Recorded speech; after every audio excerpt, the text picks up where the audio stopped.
Hello students, Rajasthan board कक्षा 7 विज्ञान का 17वां और अंतिम अध्याय पढ़ने जा रहे हैं। आज हम कचरा प्रबंधन, वेस्ट मैनेजमेंट। इस अध्याय में हम पढ़ेंगे 4 बड़े टॉपिक। वो कौन कौन से हैं? सबसे पहले कचरा, ये होता क्या है? अपशिष्ट पदार्थ। दूसरा पढ़ेंगे कचरा के प्रकार। 2 प्रकार के होते हैं, जैव निम्नीकरण अपशिष्ट पदार्थ जो डिकम्पोज हो सकते हैं, और दूसरा अजैव निम्नीकरण अपशिष्ट जो डिकम्पोज नहीं होते, जैसे प्लास्टिक की थैलियाँ। तीसरा है कचरा निपटान की विधियाँ, कि कचरे को कैसे निपटान किया जाए ताकि ये प्रकृति में कम से कम नुकसान करें। तो वो है कंपोस्टिंग, वर्मी कंपोस्टिंग और लैंड फिलिंग। और चौथा टॉपिक पढ़ेंगे पुनः उपयोग व पुनः चक्रण। ठीक है, ये टॉपिक पढ़ेंगे हम इस अध्याय में। तो चलिए शुरू करते हैं इस अध्याय को, और अंत में हम इसके प्रश्न उत्तर भी देखेंगे। तो इस वीडियो को लास्ट तक देखें। वीडियो पसंद आए तो इसे लाइक ज़रूर करें, अपने दोस्तों के साथ शेयर करें और चैनल को सब्सक्राइब ज़रूर कर लें। ठीक है, क्योंकि आपकी मनपसंद वीडियो मैं आपके लिए लाता रहूँगा, तो वीडियो सब्सक्राइब ज़रूर करें। तो चलिए शुरू करते हैं। सबसे पहले कचरा या अपशिष्ट पदार्थ क्या होते हैं? आपने घर से विद्यालय, बाजार, पार्क, खेत में जाते समय रास्ते पर एवं उसके आसपास विभिन्न प्रकार का कचरा पड़ा हुआ देखा होगा। नीचे दिए गए चित्र 17.1 को देखिए। ये कचरा कहाँ से प्राप्त होता है, आइए जानें। कचरा प्लास्टिक की थैली, कंकड़ पत्थर, डिस्पोजेबल बोतल व पेड़ पौधों की पत्तियां, सड़े गले भोज्य पदार्थ के कारण होता है। कचरा मानव की प्राकृतिक व सामाजिक क्रियाकलापों का परिणाम है। तो इसके लिए एक प्रैक्टिकल करते हैं, गतिविधि है। घर के बाहर, बाजार एवं विद्यालय के बाहर गंदगी या कचरा पड़ा देखा होगा। इस कचरे को ध्यानपूर्वक देखिए एवं सूची बनाकर अग्रांकित सारणी में लिखिए। ठीक है, तो यहाँ सारणी में भरना है आपको, जैसे सब्जी के छिलके और सामुदायिक प्लास्टिक। कचरा 2 प्रकार का होता है, एक तो घरेलू कचरा और दूसरा सामुदायिक कचरा। जैसे सब्जी के छिलके, कागज़, खाने की जूठन, इस तरह के जो कचरे हैं वो घरेलू कचरा हो सकता है। और सामुदायिक कचरा मतलब पूरे जैसे किसी मार्केट में या जहाँ पर पब्लिक इकट्ठा होती है वहाँ पर जो कचरा फैलता है वो सामुदायिक कचरा होता है। जैसे प्लास्टिक की थैलियाँ, कागज़ की थैलियाँ। ठीक है, और कुछ डिस्पोजेबल ग्लास भी होते हैं, जैसे कुछ प्रोग्राम होते हैं तो वहाँ पर भीड़ इकट्ठा होती है, खाने पीने के डिस्पोजेबल कचरे होते हैं। ठीक है, हम अपने दैनिक कार्यों के फलस्वरूप जो पदार्थ अनावश्यक व अनुपयोगी होते हैं उसे फेंक देते हैं। ये अनुपयोगी या अनावश्यक पदार्थ ही कचरा कहलाता है। ठीक है, ये इसकी परिभाषा होगी कि हम दैनिक कार्यों में जो पदार्थ उपयोग करते हैं और वो अनावश्यक या अनुपयोगी होते हैं उसे हम फेंक देते हैं। ये अनुपयोगी अनावश्यक पदार्थ ही कचरा कहलाता है। एक और गतिविधि करते हैं। आपने विभिन्न प्रकार का कचरा, जैसे पॉलीथीन, सब्जी एवं फल के छिलके, बचा हुआ भोजन, कांच के टुकड़े, प्लास्टिक व धातुओं के टूटे डिब्बे, रद्दी कागज़, गंदा पानी, मानव मलमूत्र, दवाइयों की खाली बोतलें, प्लास्टिक की थैले, सिरिंज, दस्ताने, मरहम पट्टी, अवधि पार दवाइयाँ, पुराने समाचार पत्र, टूटा फूटा सामान, पेड़ पौधों की पत्तियाँ, डिस्पोजेबल कप, प्लेट, गिलास आदि देखे होंगे। इस अनावश्यक सामग्री को निम्नांकित सारणी में भरिए। तो आप देखिए कि ये जो कचरा है कहाँ से प्राप्त होता है। जैसे रसोई घर का कचरा कौन कौन सा हो सकता है, जैसे सब्जियों के छिलके, ठीक है, और कांच के बर्तन जो टूट जाते हैं, और जो हमारे रसोई घर में से निकलता है वो सारा कचरा रसोई घर का होता है।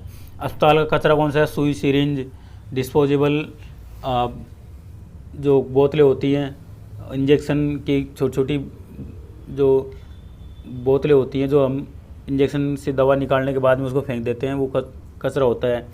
कॉटन होती है, रुई, और कुछ बेकार खून या कुछ दवाइयाँ जो बेकार हो जाती हैं, जिनकी उम्र निकल जाती है, अवधि पार दवाइयाँ बोलते हैं जिनको, वो सब अस्पताल का कचरा होता है।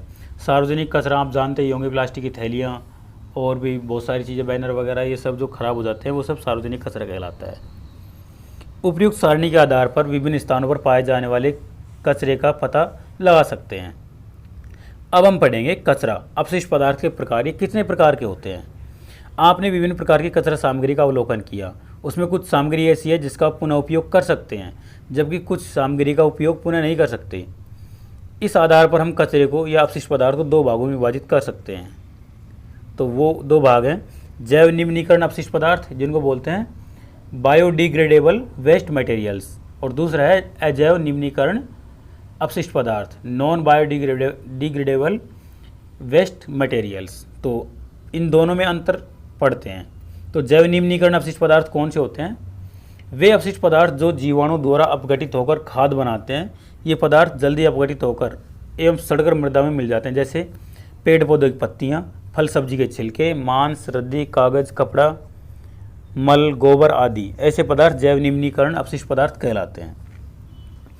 अजैव निम्नीकरण अपशिष्ट पदार्थ वे अपशिष्ट पदार्थ जो जीवाणु द्वारा अपघटित न होकर मृदा में नहीं मिलते हैं एवं चारों ओर प्रदूषण फैलाते हैं, जैसे पेंट, कांच, धातु के टुकड़े, प्लास्टिक की वस्तुएं आदि। ऐसे पदार्थ अजैव निम्नीकरण अपशिष्ट पदार्थ कहलाते हैं। ठीक है, तो यहाँ पर ऊपर जो फोटो दिखाई दे रही है ये अजैव या जैविक अपशिष्ट पदार्थ है, जिनमें फल फ्रूट, फलों, सब्जियों के छिलके हैं, और नीचे प्लास्टिक की थैलियाँ, डिब्बे, पेंट आदि है जो अजैव अपशिष्ट पदार्थ हैं। भिन्न भिन्न प्रकार की अपशिष्ट सामग्री के अपघटन का समय भी भिन्न भिन्न होता है। कुछ सामग्री 10 दिन, कुछ 4-5 महीनों में, कुछ 4-5 वर्षों में, कुछ 500 वर्षों में, और विभिन्न प्रकार के प्लास्टिक तो लाखों वर्षों में अपघटित होते हैं। अवस्थाओं के आधार पर विभिन्न अपशिष्ट सामग्री को निम्नानुसार ठोस, द्रव एवं गैस में भी विभाजित किया जा सकता है। तो अब अपशिष्ट पदार्थ को 3 तरह से है, जैसे ठोस अपशिष्ट पदार्थ, द्रव अपशिष्ट पदार्थ और गैस अपशिष्ट पदार्थ। तो ठोस में कौन कौन से आते हैं? ठोस में जैसे धातु के टुकड़े, प्लास्टिक की थैलियाँ आदि। और द्रव में कौन कौन से आते हैं? द्रव में जो बहने वाले पदार्थ, जैसे वाहनों से निकलने वाला बेकार ऑयल, कुछ केमिकल जो नदियों में बहा दिया जाता है, इंडस्ट्रियों से निकलने वाला पदार्थ।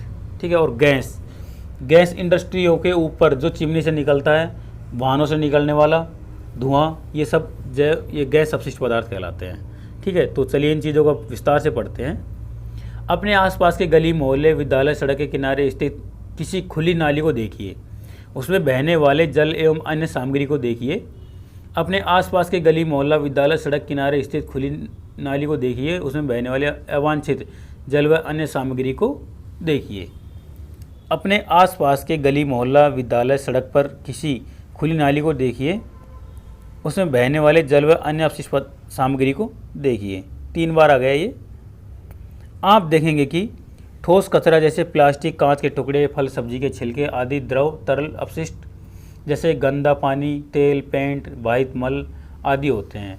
इसी प्रकार वाहनों, औद्योगिक फैक्ट्री एवं कारखानों की चिमनियों से निकलने वाला धुआं आदि गैसीय अपशिष्ट है। हमारी पृथ्वी पर इस बढ़ते हुए विभिन्न प्रकार के कचरे के लिए कौन जिम्मेदार है? निश्चित रूप से हम और आप इसके लिए जिम्मेदार हैं। वर्तमान में पर्यावरण संरक्षण के प्रति हमारा प्रेम एवं लगाव कम हो गया है।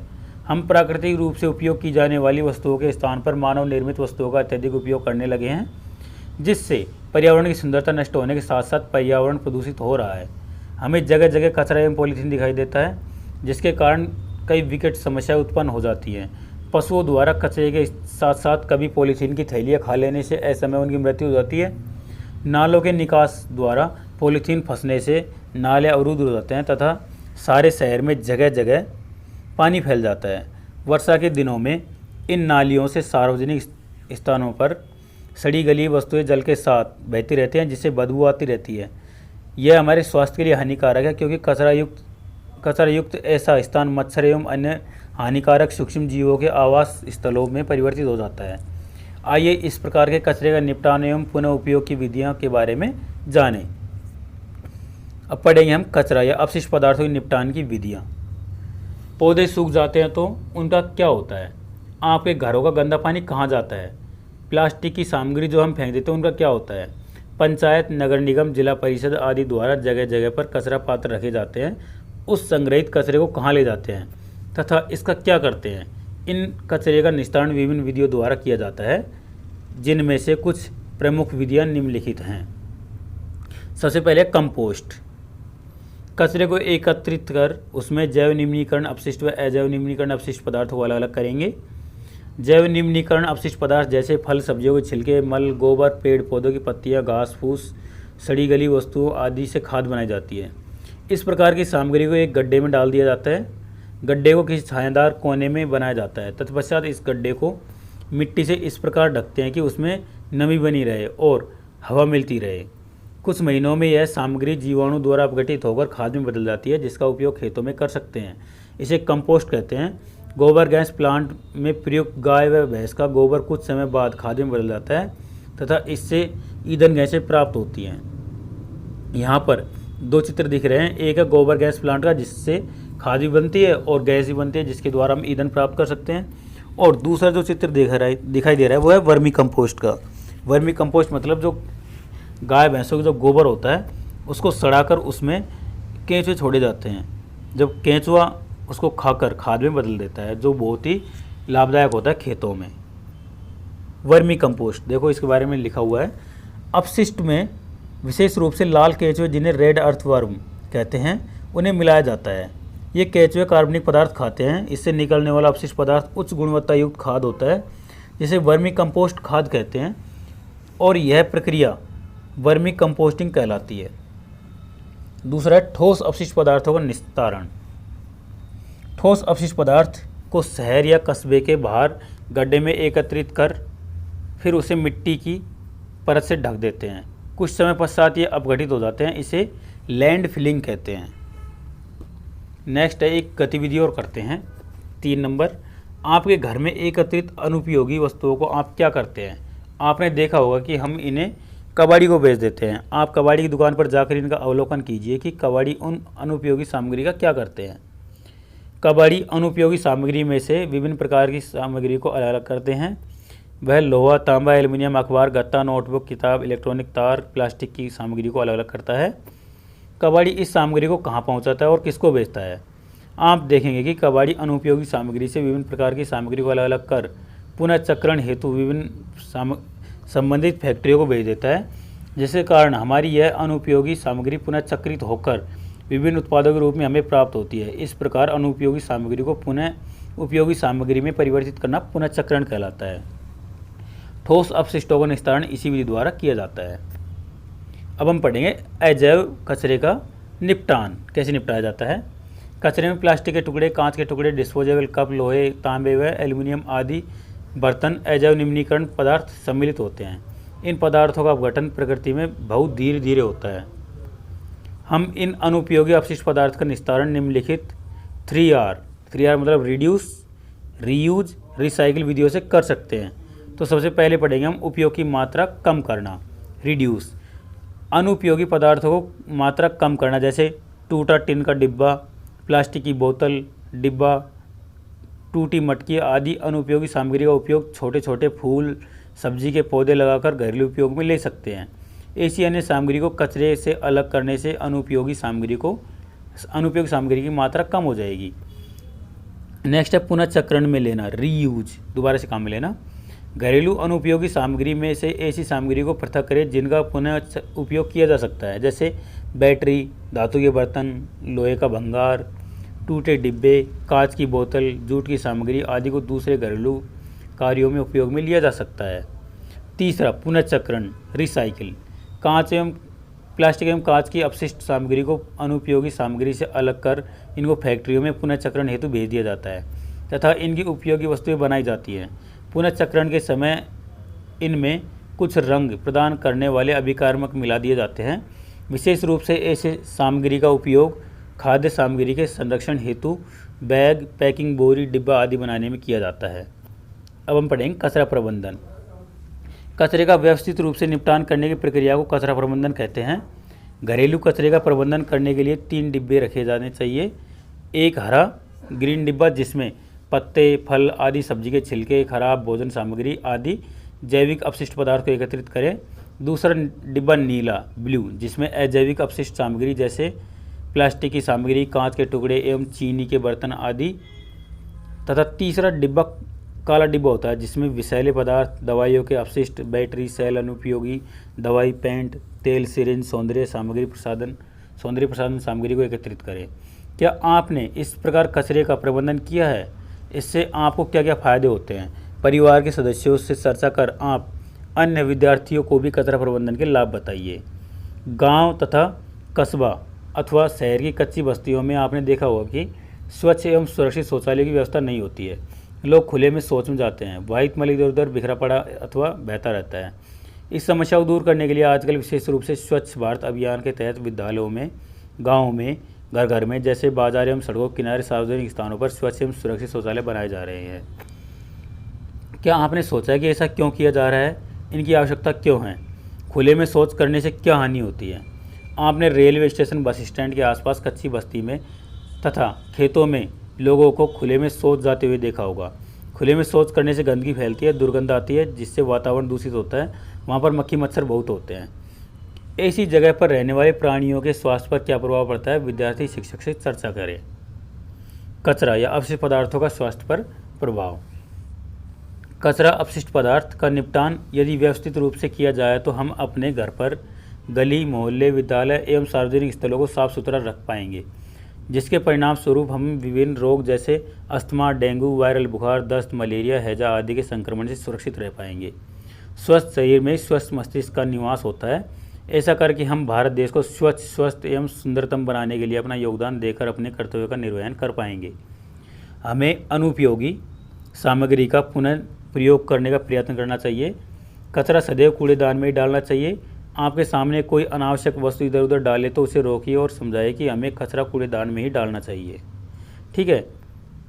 तो यहाँ पर जैसे बता रखा है कि पर्यावरण प्रदूषण, जानवरों की मृत्यु, इसके नुकसान क्या हैं? तो पर्यावरण प्रदूषण होता है, जानवरों की मृत्यु का कारण बनता है कचरा। मृदा की उर्वरक शक्ति कम होती है, जल निकास तंत्र में बाधक बनता है और वर्षा जल को भूमिगत होने से रोकता है। ठीक है। तो ये डिब्बे यूज़ कर सकते हैं आप। आपको अभी बताया था कि ब्लू कलर का डिब्बा कहाँ यूज़ करना है, ग्रीन कलर का डिब्बा कहाँ यूज़ करना है। ठीक है। अपने गांव एवं शहर को स्वच्छ रखें। अपने गांव शहर को स्वच्छ नहीं रख सकते तो कम से कम अपने घर को स्वच्छ रखें, अपने कपड़ों को स्वच्छ रखें। आप जहाँ पर रहते हैं वहाँ पर साफ़ सफाई ज़रूर रखें। ये सिर्फ किताबें पढ़ने की चीज़ें नहीं है, ये अपने ऊपर डालने की भी बातें हैं। आप जितने ज़्यादा स्वच्छ रहेंगे अपने परिवार में उतनी ज़्यादा इज्जत पाएंगे और यदि साफ़ स्वच्छ होकर अपने कपड़ों की प्रेस करके आप स्कूल आएंगे तो आपकी एक अलग ही इज्जत बन जाएगी क्लास में। ठीक है। तो कपड़े साफ धोकर पहने, अपने कपड़ों को स्वयं धोएं, अपनी मम्मी के ऊपर निर्भर नहीं रहें, अपने कपड़े खुद धोना सीखें, अपने बर्तन भी हो सके तो आप खुद ही धोएं। ठीक है। तो चलिए अब आप इसके प्रश्न उत्तर देख लेते हैं। हम सिंपल प्रश्न देखेंगे, बड़े प्रश्न नहीं करेंगे क्योंकि टाइम की कमी है। निम्नलिखित में से किसके नष्ट होने की अवधि अधिक है? 4 ऑप्शन है। केले का छिलका, लकड़ी का टुकड़ा, प्लास्टिक की थैली, अखबार की थैली या कागज़ की थैली। तो सबसे लेट डिकम्पोज होती है प्लास्टिक की थैली। इसको पूरी तरह से नष्ट होने में लगभग 500 वर्षों का समय लगता है।